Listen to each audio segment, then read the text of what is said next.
amigas y amigos. Les habla Luis Velázquez. Les invito a escuchar mi programa Diálogo Internacional por lavisiónradio.net. En este programa podrán escuchar en vivo los análisis de expertos sobre la actualidad mundial, así como sobre los puntos que componen la agenda política global.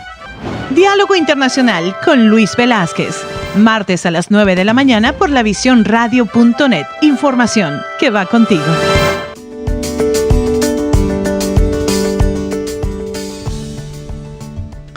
Muy buenos días, amigas y amigos de lavisiónradio.net. Les habla Luis Velázquez. Encantado de estar una vez más con ustedes en Diálogo Internacional. En la mañana de hoy tenemos un invitado de lujo en Diálogo Internacional. Se trata del doctor Gustavo Saturno, con quien analizaremos la etapa postelectoral recientemente vivida en Panamá. El doctor Saturno es egresado de la Universidad Católica Andrés Bello de Caracas, magíster summa cum laude en Derecho Laboral de la Universidad Católica Santa María la Antigua de Panamá y especialista en Derecho Mercantil de la Universidad Central de Venezuela, miembro de la sección de jóvenes juristas de la Sociedad Internacional de Derecho del Trabajo y de la Seguridad Social, y actualmente es profesor en la misma universidad en Panamá. Muy buenos días, Gustavo, ¿cómo has estado? Buenos días, Luis. Muchas gracias por la invitación. Saludos a todos los que nos escuchan hoy día. Sí, no, te agradezco que me des el tiempo. Sé que un profesor siempre está complicado con la hora. Pero bueno, aquí hay un tema que es bastante importante, bastante relevante. Panamá, imagínate, hoy día prácticamente una encrucijada, la esperanza de muchos inmigrantes, sobre todo venezolanos. Pero bueno, se realizaron las elecciones y salió electo el señor José Raúl Mulino. Y entre las promesas que ha hecho ha sido cerrar la selva del Darién y recuperar la bonanza económica. Pero vamos a empezar por lo siguiente, Gustavo. A tu juicio, ¿cuáles son los principales desafíos que enfrenta Panamá en la actualidad y cómo el nuevo presidente plantea abordar esos desafíos? Que no son nada fáciles. ¿Tú te imaginas cuántas personas pasan por el Darién? ¿Cómo cortar eso? Bueno, Luis, de nuevo muchas gracias por la invitación para conversar sobre estos temas tan interesantes. No me considero propiamente un analista político, ni mucho menos que eso, simplemente un ciudadano común y del mundo, pues, que como cualquiera está observando las cosas. Vivo en Panamá desde hace casi ya 8 años. Y bueno, este es mi segundo proceso electoral in situ, pues digámoslo así. Yo creo que un poco para poner en contexto a quienes nos están escuchando la mañana de hoy, de qué fue lo que pasó el domingo 5 de mayo, creo hubo una ruptura, un hito en la historia reciente de este país. Y lo que sucedió en estas elecciones no fue cualquier cosa. Pero creo que para poner en contexto un poco a quienes nos escuchan y a quienes no hacen vida probablemente diaria aquí en Panamá, pues habría que irnos un poco más atrás y ver cómo fue que llegamos hasta acá, ¿no? Y yo diría que esa historia comienza en 1989, cuando se produce la invasión de los Estados Unidos en Panamá, y se derroca el régimen del entonces dictador Manuel Antonio Noriega. A partir de ese momento, Panamá comenzó o inauguró un sistema democrático que yo diría luce bastante sólido, ¿no? Con una alternancia del poder que se ha mantenido ininterrumpidamente hasta el día de hoy, ¿no? Estamos hablando de más de 3 décadas de un sistema recio, de un sistema fuerte, democrático, en el que el poder se había repartido fundamentalmente entre 2 grandes partidos tradicionales. En primer término, el partido panameñista, un partido que se dice de corte nacionalista, pero realmente socialdemócrata, fundado por una figura muy importante de este país, como fue el expresidente Arnulfo Arias Madrid, que fue 3 veces presidente de este país antes del 89 y no pudo terminar ninguno de esos 3 periodos. Y el partido, el PRD, el Partido Revolucionario Democrático, fundado por otra de las grandes figuras de Panamá, que fue, se podría decir, el expresidente o dictador, no sé, Omar Torrijos Herrera. Un militar que yo siempre he dicho es una figura interesante para ser estudiada, porque a pesar de que llegó al poder por las armas, a finales de los años 60, pues fue un régimen que se mantuvo bastante alejado de aquellas dictaduras militares de derechas o de izquierdas, ¿no? En medio de aquel contexto de la Guerra Fría, ¿no? Y es una persona que no solamente funda este partido, sino que además, pues, se le reconoce ni más ni menos que la negociación de los tratados Torrijos-Cartes en los años 77, a través de los cuales se devolvió el Canal de Panamá a los panameños, de manera que no era poca cosa. Esos 2 grandes partidos políticos, digámoslo así, se alternaron el poder desde los años, finales del año 89, año 90, hasta ahora, ¿no? Donde figuras incluso vinculadas a sus fundadores, como por ejemplo la expresidenta Mireya Moscoso, esposa de Arnulfo Arias, o el hijo de Omar Torrijos, Martín Torrijos, que también fue candidato presidencial en esta contienda, pues llegaron a la presidencia de la República. Es decir, no solamente los partidos, sino figuras muy cercanas a las personas que los habían fundado. Esa fue, digamos, la dinámica que se mantuvo hasta ahora, con una sola interrupción. Cuando llegó al poder en el año 2009 el presidente Ricardo Martinelli, porque lo hizo a través de un partido que no era ni el Partido Panameñista ni el Partido PRD, sino un partido que él mismo fundó, que se llama Cambio Democrático.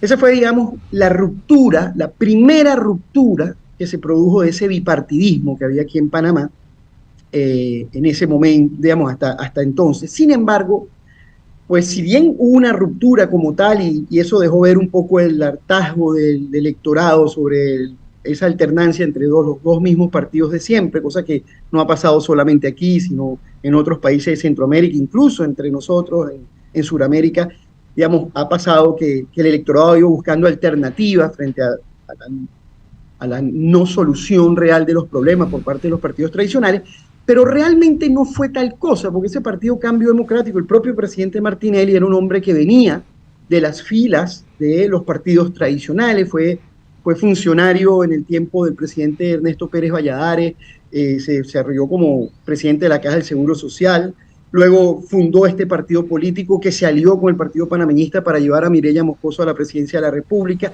y cuando él mismo llegó a la presidencia a través de su partido, pues lo hizo también en alianza con el Partido Panameñista, de manera que si bien hubo una ruptura, pues ahí los partidos tradicionales siguieron jugando un rol muy importante también en aquella elección del año 2009.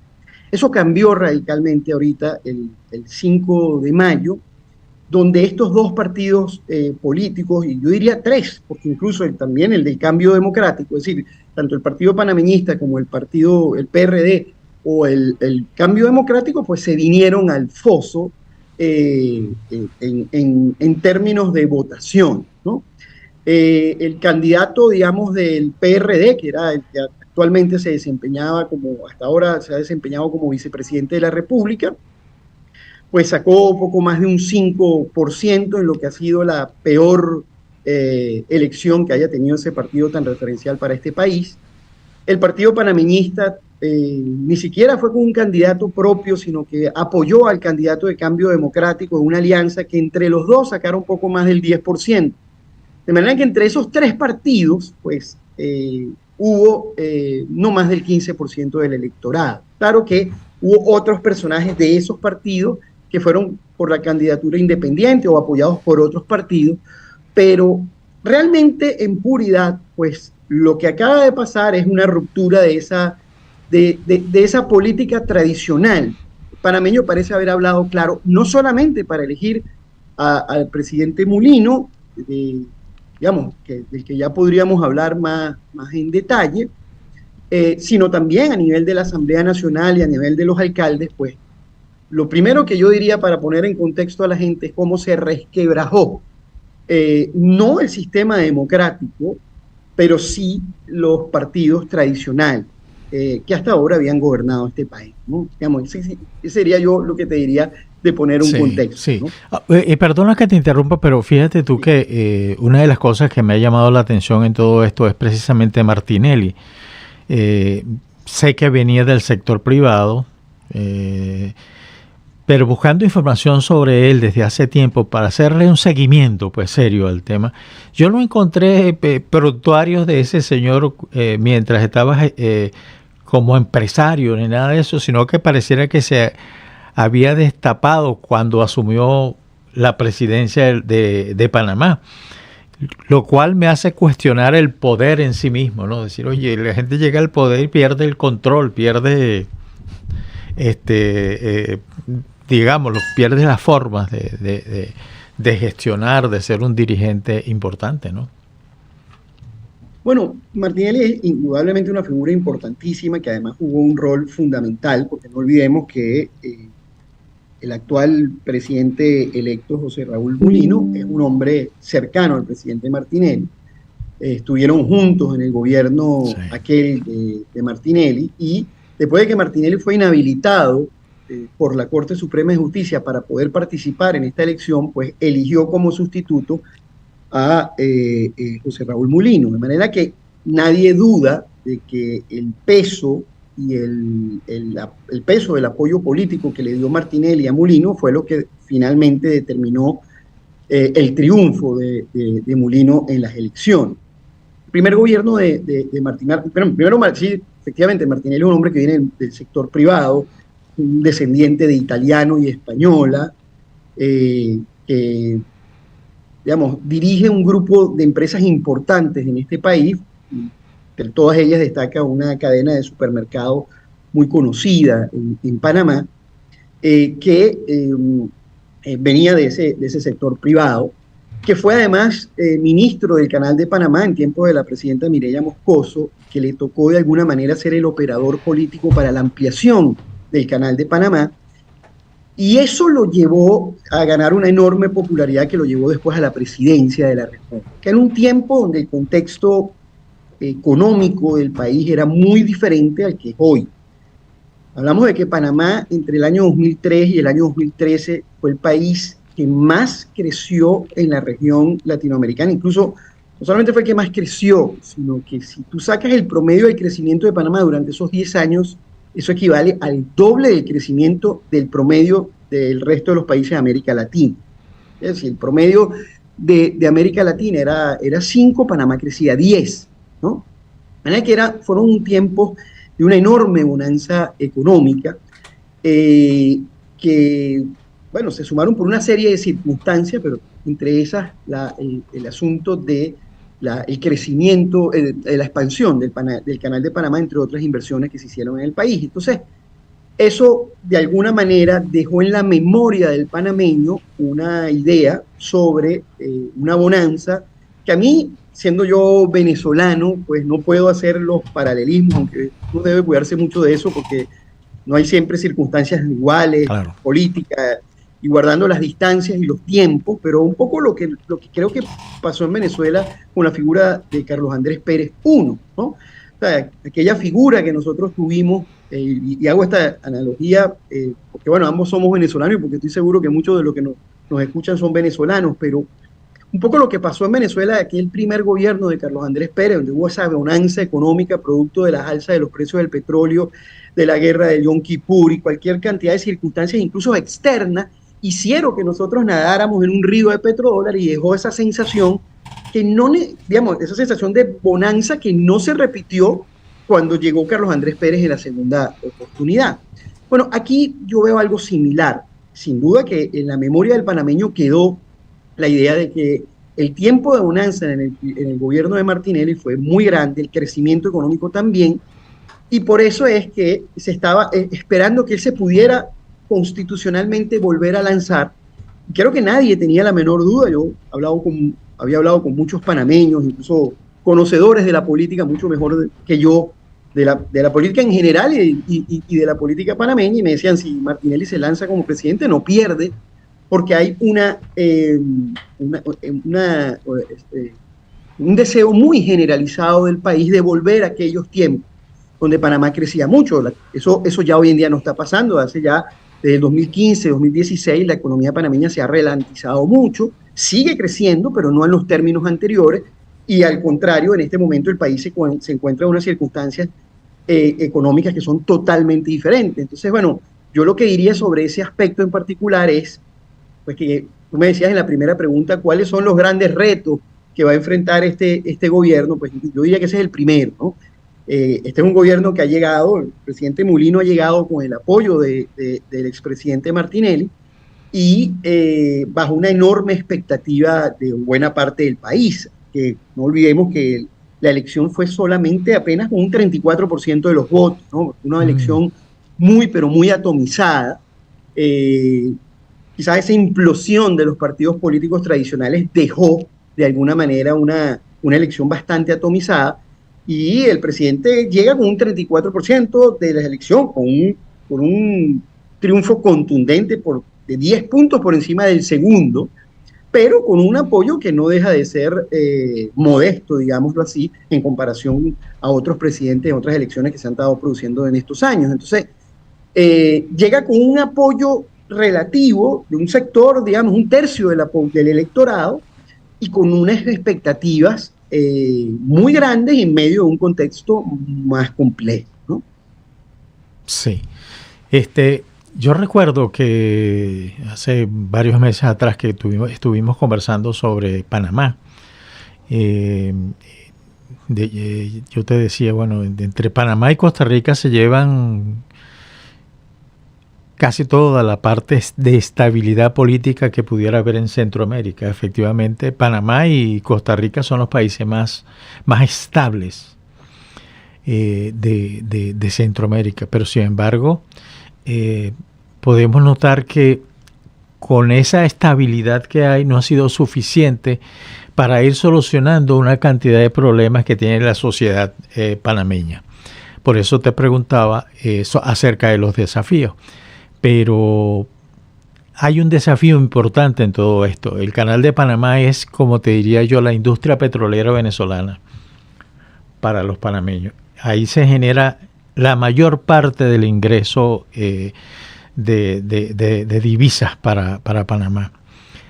En un momento en que la situación, el comercio mundial está tan caótico, tan complicado, ¿cómo crees tú que puede afectar todo eso a las aspiraciones, a las estrategias del nuevo gobierno para mitigar esos impactos? Eso es la primera pregunta. Y la segunda pregunta tiene que ver con el tema migratorio. A mí me espantó, y aquí lo tengo, una de las primeras declaraciones de José Raúl Mulino cuando gana las elecciones es la promesa de cerrar el Darién y recuperar la bonanza económica. El Darién, yo he escuchado testimonios de personas que han pasado el Darién y bueno, eso es como para escribir una novela, una novela trágica en todo caso, no solamente por el hecho de abandonar de trasladar tus expectativas de vida hacia otras regiones, sino por el mismo hecho de cruzar algo tan complicado como es el Darién. Bueno, excelentes preguntas, Luis. Bueno, sobre la primera, te diría que, bueno, sin duda que Panamá cuenta con el canal, que es un ingreso adicional que no tiene, una renta, digamos, que no tienen otros países, y que sin lugar a dudas es un patrimonio importantísimo y una empresa, digamos, importantísima en lo que ha sido el funcionamiento de este país prácticamente desde que se separó de Colombia hasta el día de hoy, ¿no? Es imposible hablar de la historia de Panamá, de más de atrás, de la media o de la más reciente, sin tener el Canal de Panamá en consideración. Sin embargo, pues eso no quiere decir que el país no tenga otros recursos. Este es un país que vive fundamentalmente de sus impuestos, de los impuestos que cobra a la gente. Ellos han tratado de ir diversificando su economía hacia otros sectores. Por ejemplo, han ido poco a poco fortaleciendo un sistema financiero y de banco importante en los últimos tiempos, que se ha ido cada vez estableciendo y ha tomado cada vez más fuerza.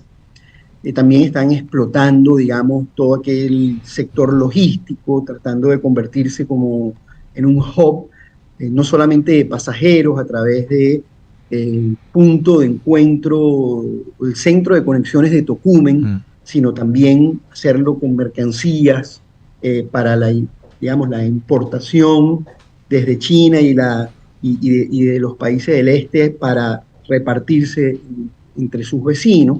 Es decir, el país ha ido apostando a otras alternativas, pero indudablemente que las políticas no han sido suficientes, pues los números así lo señalan, ¿no?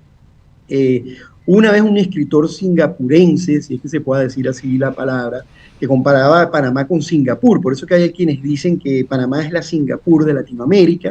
Hay ciertos aspectos donde uno pudiera ver alguna similitud, sobre todo el espectacular crecimiento económico que hubo de los años 70 para acá en ambos países, guardando las distancias evidentemente,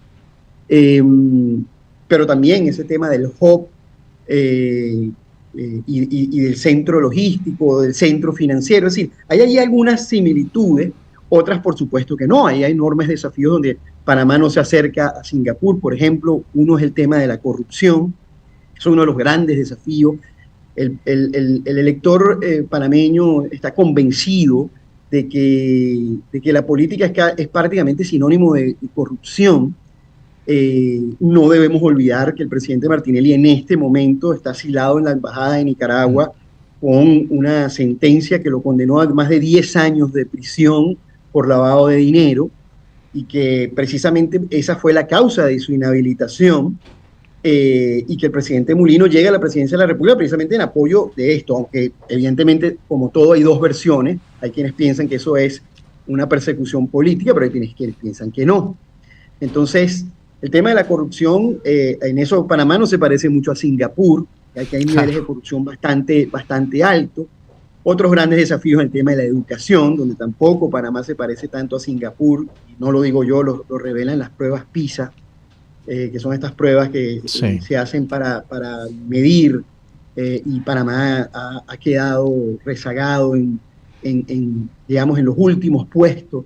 Nada alentadores han sido los resultados de esas pruebas. Es decir, yo creo que hay muchos desafíos. Luego, yo en lo particular, 8 años viviendo aquí, siento que es un país que le falta inversión, que le falta industria, pero a pesar de eso, quienes están ahora entonces en el poder son personas que vienen, y esa es quizás la esperanza de muchos panameños, vienen del sector privado, son personas pragmáticas a la hora de tomar decisiones, y eso posiblemente pudiera ser que esa inversión que no está llegando y que esas reformas que no se están tomando se eran tomadas ahora. Esa es la gran expectativa que existe. Y sobre el tema migratorio, bueno, yo particularmente pienso, y he escuchado a otros funcionarios, a otros directores del Servicio Nacional de Migración decir, de otros gobiernos evidentemente, decir que cerrar la selva del Darién es prácticamente imposible. Claro, ¿no? Claro. El tamaño de la selva del Darién es como decir Puerto Rico, la isla de Puerto Rico 2 veces. ¿Okay? Ahí no hay fronteras, Luis, ahí lo que hay es una selva que parte está en el lado colombiano y parte está en el lado panameño, ¿no? Pero realmente ahí los animales que allí deambulan, ahorita estoy escribiendo unas memorias sobre mi paso por aquí en Panamá y precisamente he hablado de eso, ¿no?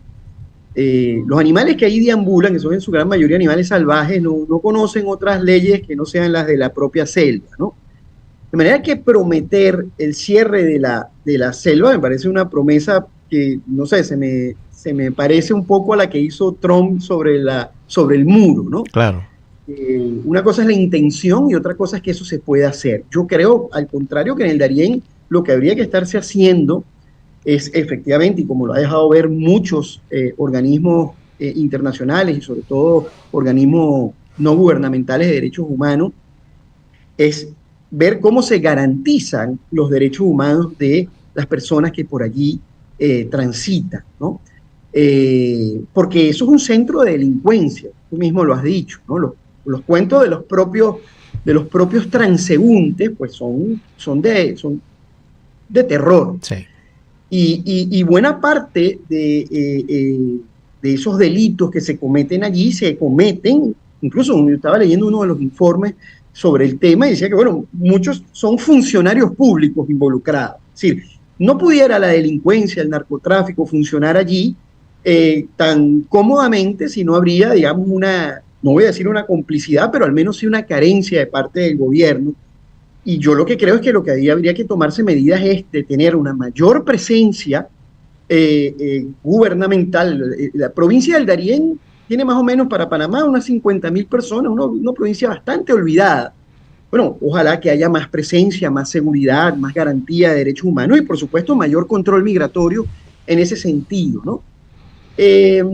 Al actual presidente se le conoce por ser una persona muy radical, ¿no? Y de tomar decisiones fuertes. De hecho, en el primer gobierno, primer no, porque ha sido el único gobierno de Martinelli, cuando él fue funcionario público, pues le tocó tomar ciertas decisiones que estuvieron muy reñidas, por ejemplo, con el mundo sindical, cuando se presentaron ciertas protestas a propósito de algunas leyes que se dictaron en aquel tiempo. No voy a describir eso, aunque es mi área, porque fueron precisamente leyes laborales que de alguna manera reprimieron o restringieron el derecho a la libertad sindical, pero no voy a entrar en ese detalle.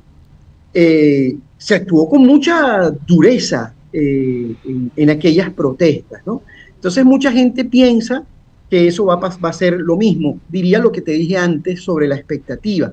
Sobre el asunto migratorio hay una enorme expectativa, y más cuando una persona que se transmite fortaleza, pues la gente dirá, bueno, este es el hombre como Trump, este es el hombre que va a cerrar el Darién. Pues bueno, la pregunta será qué pasará cuando en el transcurso del tiempo uno se dé cuenta de que eso no sea tan viable o tan factible, ¿no? Pero bueno, estamos en ese momento en el que él ha creado esa expectativa y pues tendrá que ver si la podrá honrar en un periodo no tan largo de tiempo, porque yo, en mi apreciación muy personal, creo que el país que vivió previo a la elección unas semanas bastante difíciles a propósito de las decisiones que se tomaron en torno a la minera de cobre que funciona en este país y que fue uno de los causantes para mucho del resultado electoral actual, pues hubo muchas protestas en la calle y gente que estaba disgustada, ¿no? Entonces, estamos en ese periodo ahorita donde, en esa luna de miel que se le da a todos los gobiernos, pero no creo, por lo que viene en el escenario preelectoral, que eso se vaya a alargar por mucho tiempo, ¿no? ¿Y qué va a pasar si vuelven esas protestas frente a un hombre que se dice a sí mismo, pues que es un hombre radical de decisiones duras y difíciles como esta que él mismo ha prometido de cerrar la selva del Darién? Yo, como venezolano, le dijera que más que el cierre de la selva del Darién, pues, y además de fortalecer los derechos humanos de los migrantes que por allí pasan, pues cuáles serían las políticas que habría que tomar en torno a lo que está pasando en Venezuela, al fondo de lo que está pasando en Venezuela, que es al final lo que está generando toda ese corredor migratorio. Es decir, más allá de lo que es el Darién, que es el problema que es para él, ¿no será que la solución está en el fondo del asunto en Venezuela, que está a punto de vivir también una elección?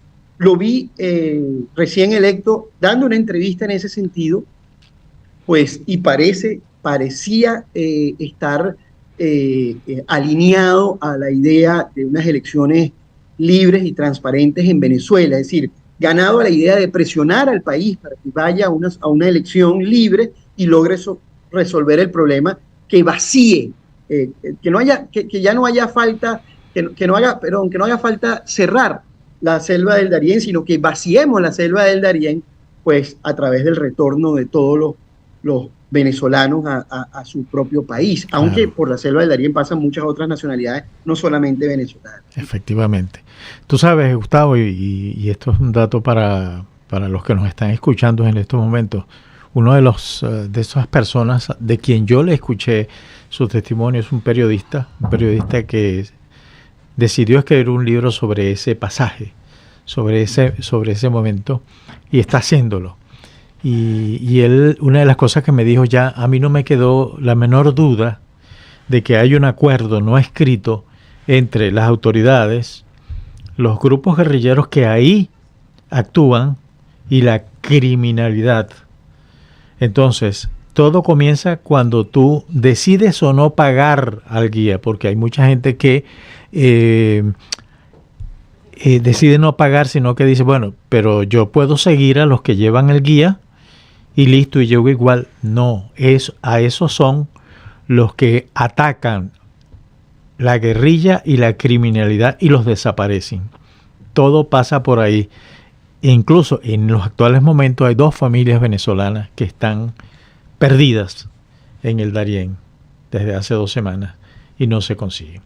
Pero Gustavo, permítenos ir a la pausa y ya regresamos. Claro. Estamos conversando con el doctor Gustavo Saturno acerca de la elección presidencial en Panamá y sus, digámoslo así, sus principales desafíos. Estamos de regreso en Diálogo Internacional. Estamos conversando con el doctor Gustavo Saturno acerca de el proceso electoral en Panamá y las expectativas que se han creado, los desafíos sobre todo. Una pregunta que te hacen desde Perú es la siguiente, déjame leértela para que no pagues. Se trata de un gran amigo y colega que vive en Perú ahorita y pregunta, ¿se puede asumir que el triunfo del señor Mulino es sinónimo de liberación del señor Martinelli y de su familia? Porque creo que los 2 hijos están presos aquí en Estados Unidos o están presos en Panamá. ¿Qué va a pasar con eso?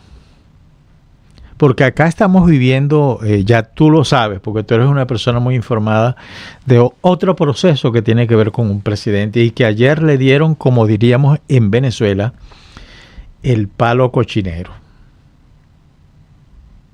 Bueno, esa es la pregunta que se hace ahorita a todo el mundo, ¿no? ¿Qué va a pasar con el futuro del expresidente Ricardo Martinelli, ¿no? ¿Será que se le da lo que nosotros en Venezuela conocíamos como un indulto, un sobreseimiento, que amnistía?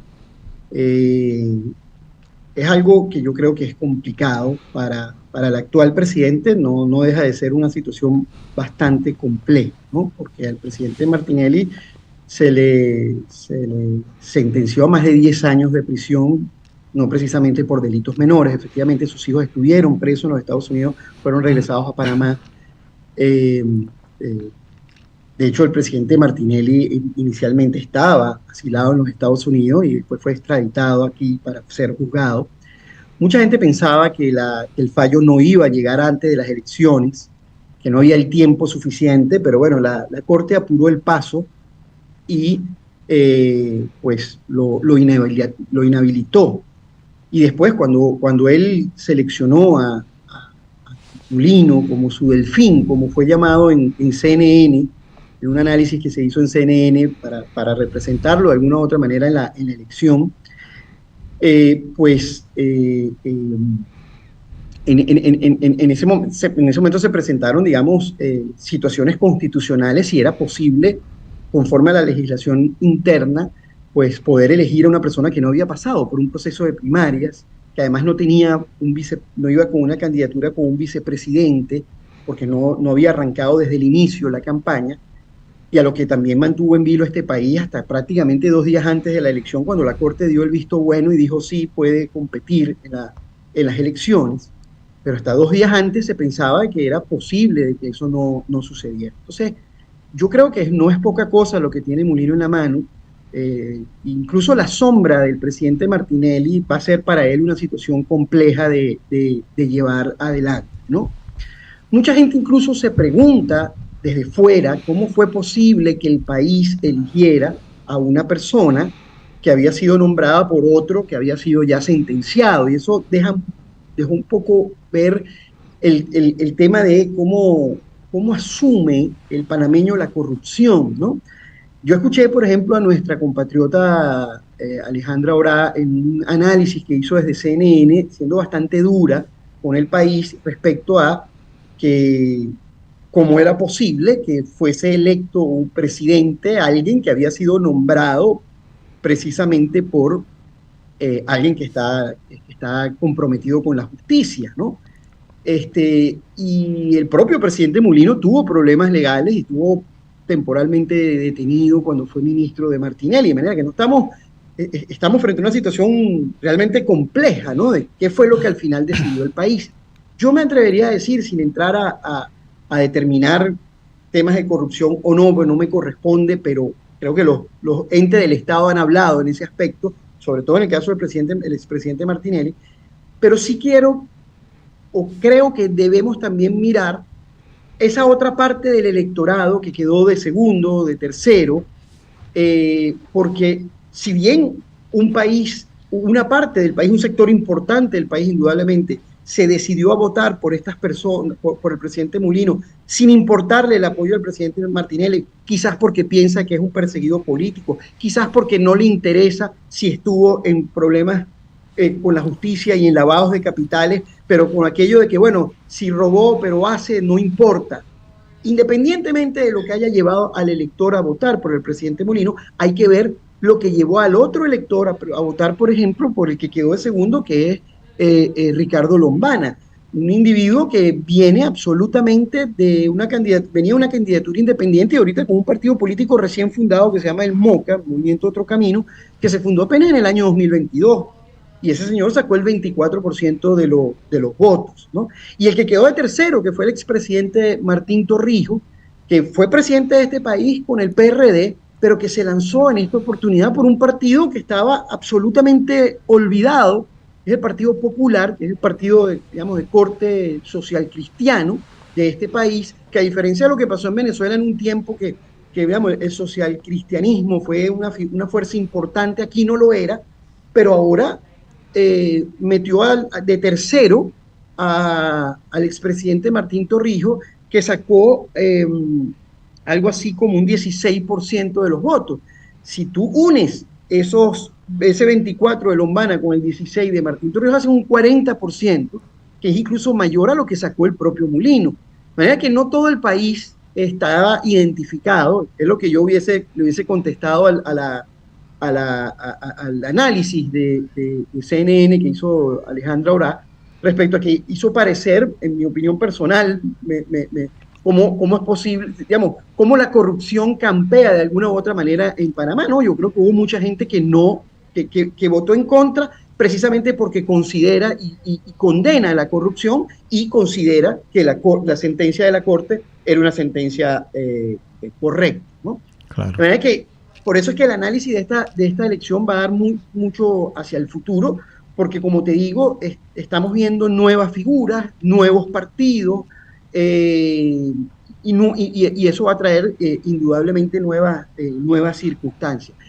Y bueno, sí. El presidente Mulino ya se lo dijeron, usted va a tomar las decisiones, va a consultar a la embajada de Nicaragua, donde está el presidente Martínez para tomar las decisiones. Él ha dicho que no, él ha dicho que él es el que va a asumir el rol, pero todos sabemos, y él mismo lo sabe, que sin el apoyo del presidente Martinelli, pues probablemente no hubiese ganado las elecciones, ¿no? Sí. Entonces, pero es una pregunta interesante que él dijo no habrá revanchismos, y bueno, eso pudiera indicar que posiblemente se iría hacia una especie de condonación de las penas de Martinelli por las vías que correspondan.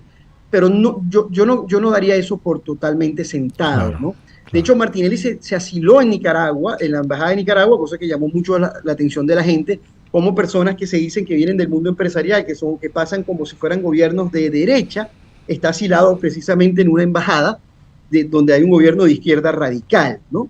Él iba a salir del país y el gobierno no lo permitió por haber un fallo. Entonces, no sé qué vaya a suceder si Martinelli finalmente saldrá del país y dejará a Mulino gobernar. Es una situación fundamental para el actual presidente porque, como te digo, hay muchos panameños, y fíjate, por ejemplo, en la asamblea un grupo,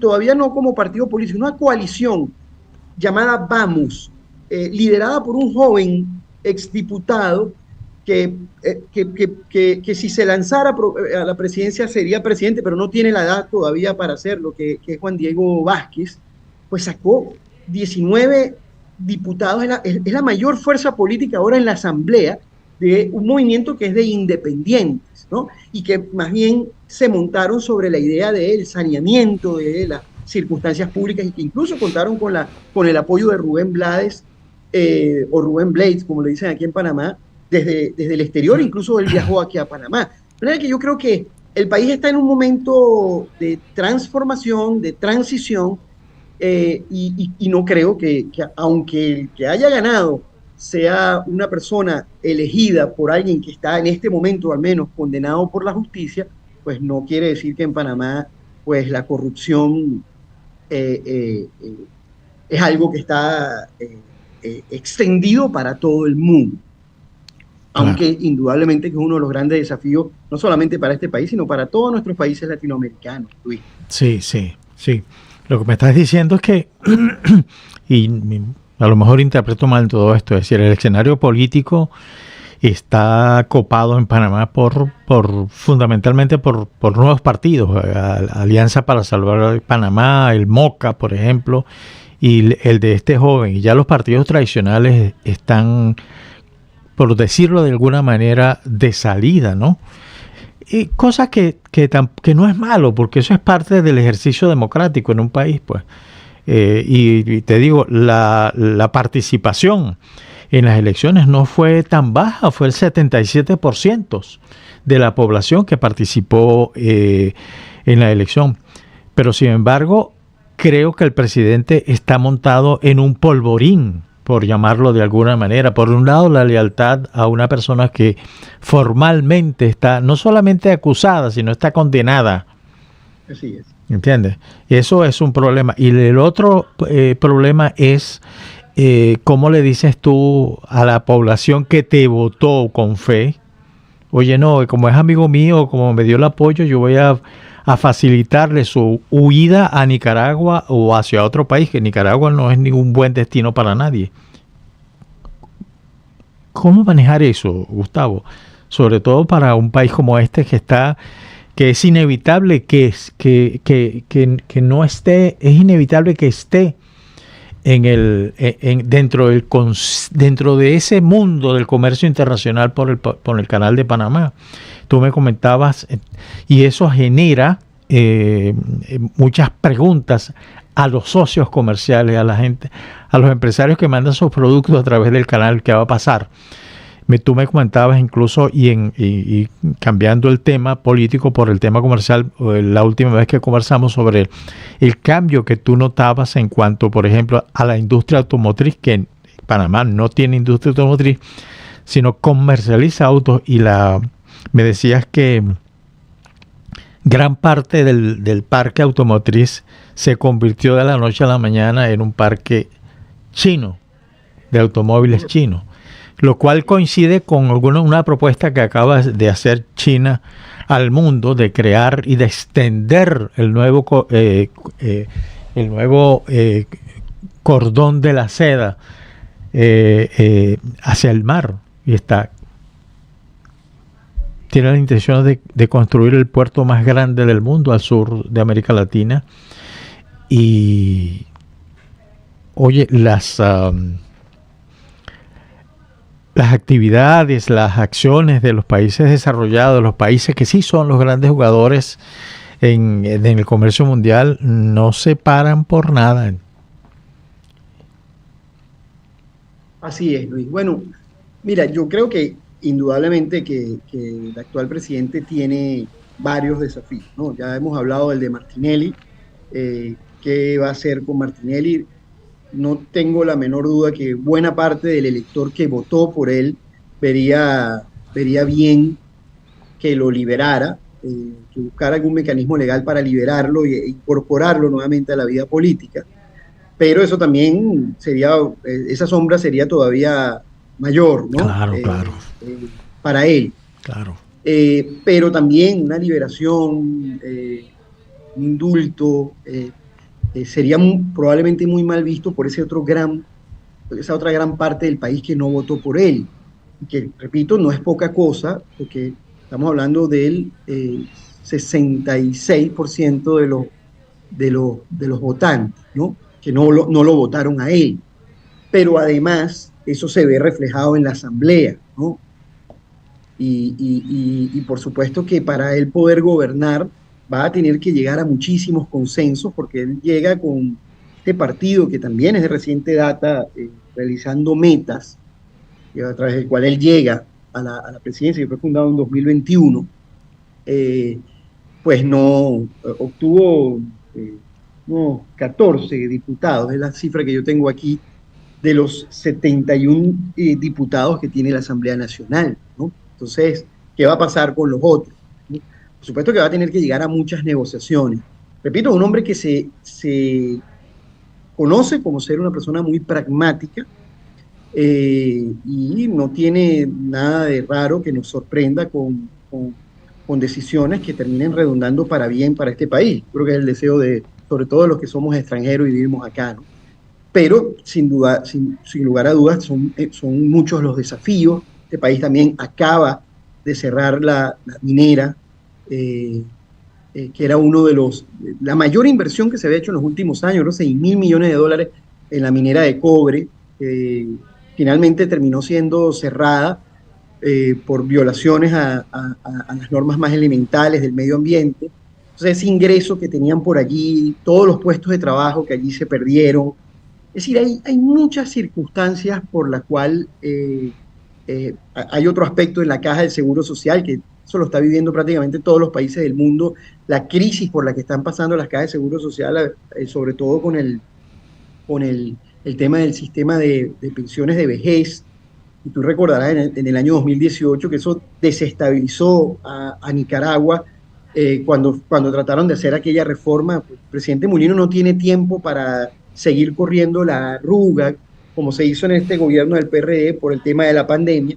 O sea, son grandes temas, con un apoyo relativo, con la sombra del presidente Martinelli.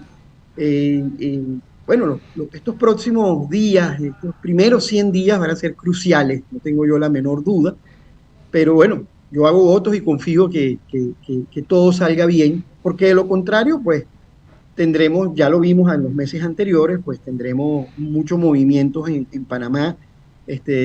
Los sindicatos están allí listos, además los sindicatos no le tienen mucho aprecio al actual presidente, bueno, al menos algunos de ellos.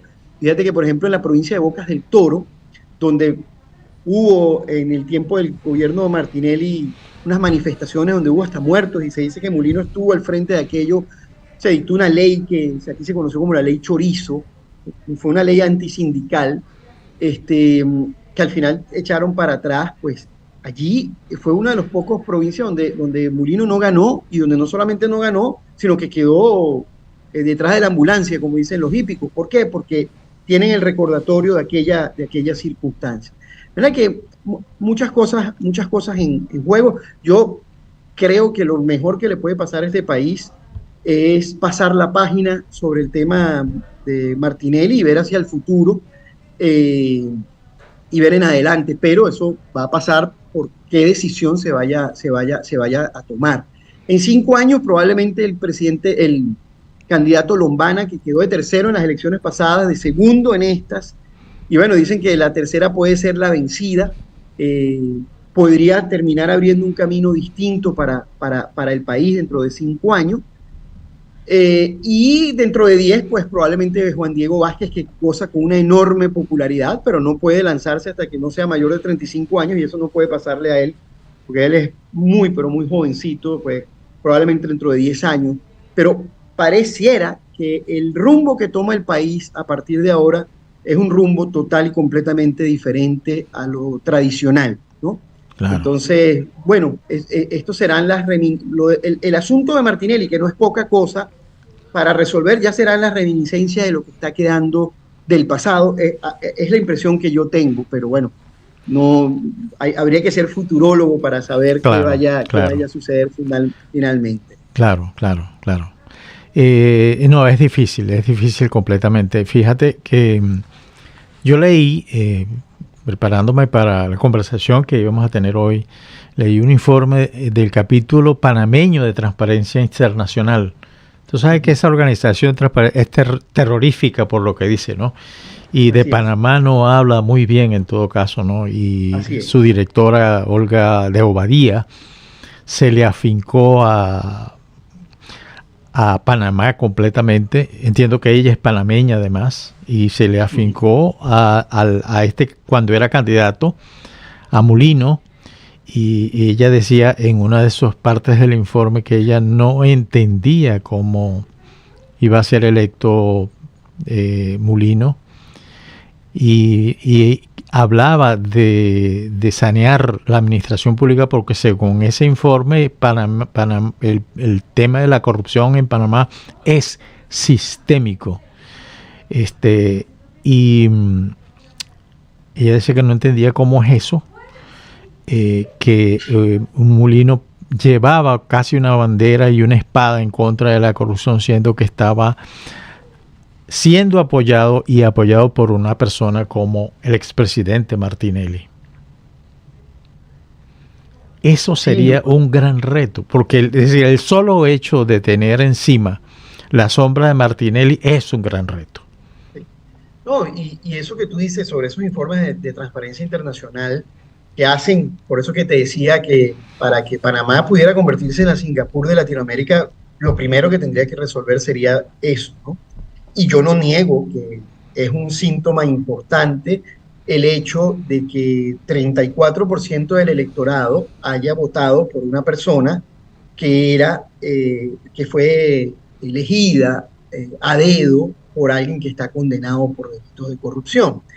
Eso es un síntoma, y eso por sí solo es absolutamente revelador, ¿no? Claro. A pesar que, como se decía desde el análisis de CNN, pues una de las cosas que el panameño más rechaza es la corrupción. Entonces, bueno, ahí hay como una especie de cortocircuito, como que tú rechazas la corrupción y eliges presidente a una persona que, digamos, viene siendo escogida por alguien que está condenado por corrupción, ¿verdad? Para hablar en términos institucionales. Claro. Ahí está la gran contradicción. Yo en ese aspecto prefiero, y fue un poco las declaraciones que dio Rubén Blades también, que bueno, es una figura importante para Panamá y también lo político en algún momento determinado. Yo ahí lo que trato es de ver la parte buena, ¿no? De lo que también sucedió. Creo que lo que sucedió, la parte buena, es cómo el país se volcó hacia otras alternativas que yo no garantizaría que están libres de pecados ni mucho menos, pero no están condenados por delitos de corrupción, que son caras nuevas, caras frescas, y buena parte del electorado se volcó hacia eso.